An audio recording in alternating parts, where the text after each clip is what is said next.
Halo semuanya. Hai. Hai. Perkenalkan saya Ajeng, host pada malam hari ini. Kita bertemu lagi dalam acara podcast diskusi isu-isu kontemporer. Oke, hari ini kita kedatangan 4 narasumber yang akan membantu kita membahas isu-isu terkini. Dengan ada Mas Sagi Satria. Hai. Dengan Mas Rahmat Ar-Rahim. Hai. Dengan Mbak Ismi. Hai. Dan Mbak Atifah Cindy. Hai. Oke, apa kabarnya hari ini? Alhamdulillah sehat. Oke, untuk tidak memperpanjang waktu, kita mulai saja acara pada malam hari ini. Sekarang kita akan membahas isu kontemporer yang sedang berkembang saat ini, yaitu isu tentang narkoba.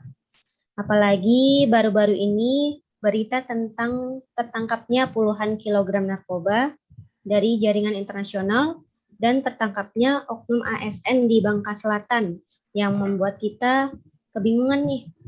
Seorang ASN bisa terjebak memakai obat-obatan terlarang. Mungkin Mbak Atifah Cindy bisa dibantu untuk penjelasannya tentang narkoba sendiri itu apa sih? Baik, terima kasih Mbak Ajeng. Sangat disayangkan oknum ASN bisa terjebak memakai obat-obatan tersebut, serta masih banyaknya masyarakat yang belum paham tentang obat-obatan terlarang. Narkotika itu sendiri adalah zat atau obat baik yang bersifat alamiah, sintetis maupun semi-sintetis yang menimbulkan efek penurunan kesadaran, halusinasi, serta daya rangsang. Obat-obatan tersebut dapat menimbulkan kecanduan jika pemakaiannya berlebihan.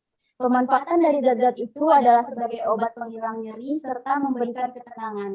Penyalahgunaannya juga bisa terkena sanksi hukum. Adapun jenis-jenis narkoba atau obat-obatan itu sendiri, yang pertama ada narkotika golongan 1, seperti ganja, opium, dan tanaman koka, sangat berbahaya jika dikonsumsi karena berisiko tinggi menimbulkan efek kecanduan. Ada narkotika golongan 2, ini bisa dimanfaatkan untuk pengobatan asalkan sesuai dengan resep dokter. Dan narkotika golongan 3 juga memiliki risiko ketergantungan yang cukup ringan dan banyak dimanfaatkan untuk pengobatan serta terapi. Nah, benar yang disampaikan oleh Mbak Atifah Cindy. Selain jenis-jenis obat-obat yang sudah disebutkan tadi, ada juga jenis-jenis narkotika bisa tekan pada bahan pembuatnya, yaitu narkotika jenis sintetis, yaitu jenis dari proses pengolahan yang rumit. Golongan ini sering dimanfaatkan untuk keperluan pengobatan dan juga penelitian. Contoh dari narkotika yang bersifat sintetis seperti amfetamin, metadon, dexamfetamin, dan sebagainya. Selanjutnya yaitu narkotika jenis semi-sintetis. Pengolahan menggunakan bahan utama berupa narkotika alami yang kemudian diisolasi dengan cara diekstraksi atau memakai proses lainnya. Contohnya adalah morfin, heroin, kodein, dan sebagainya. Selanjutnya narkotika jenis alami. Ganja dan koka menjadi contoh dari narkotika yang bersifat alami dan langsung bisa digunakan melalui proses sederhana. Karena kandungannya yang masih kuat, zat tersebut tidak diperbolehkan untuk dijadikan obat. Bahaya narkoba ini sangat tinggi dan bisa menyebabkan dampak buruk bagi kesehatan jika disalahgunakan. Salah satu akibat fatalnya adalah kematian. Oh, ternyata banyak juga ya jenis narkoba itu sendiri. Nah, sebenarnya penyebab penyalahgunaan narkoba ini sendiri tuh apa ya? Boleh dijelaskan oleh Mbak Ismi? Iya, jadi ada beberapa penyebab kemungkinan seseorang itu terjebak memakai narkoba. Yaitu pertama tuh keinginan untuk mencoba, ingin tampil beda, kurang percaya diri, akhirnya menjadi adiksi atau ketergantungan. Bisa juga dia itu narkoba itu dijadikan sebagai gaya hidup.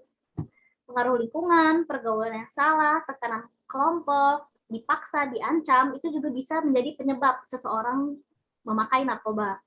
Peredaran dari narkoba sendiri ini dampaknya sangat luar biasa, nggak mengenal kelamin, usia.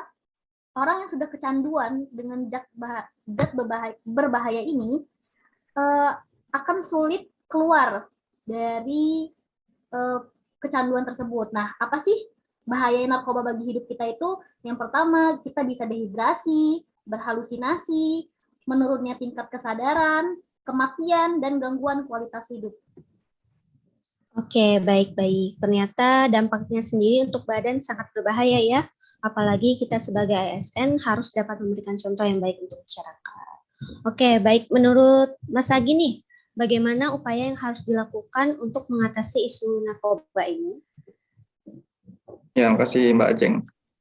Sebenarnya upaya pertama yang dapat kita lakukan ialah membekali dan membentang diri untuk tidak memakai narkoba dengan cara mendekatkan diri kepada Tuhan dan menjaga pergaulan dengan lingkungan sekitar.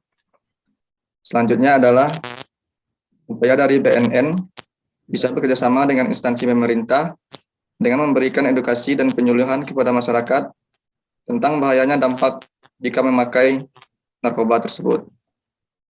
Dan bisa juga dengan rehabilitatif, yaitu program ini disebut juga sebagai upaya pemulihan kesehatan jiwa yang ditujukan kepada penderita narkoba yang telah lama menjalani program kuratif. Tujuannya agar ia tidak memakai dan bisa bebas dari pemakaian narkoba. Oke, baik. Terima kasih kepada Mas dan Mbak atas informasinya yang dibagikan.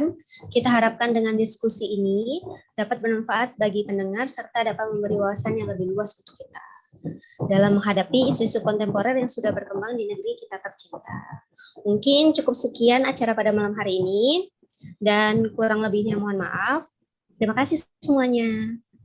Terima kasih.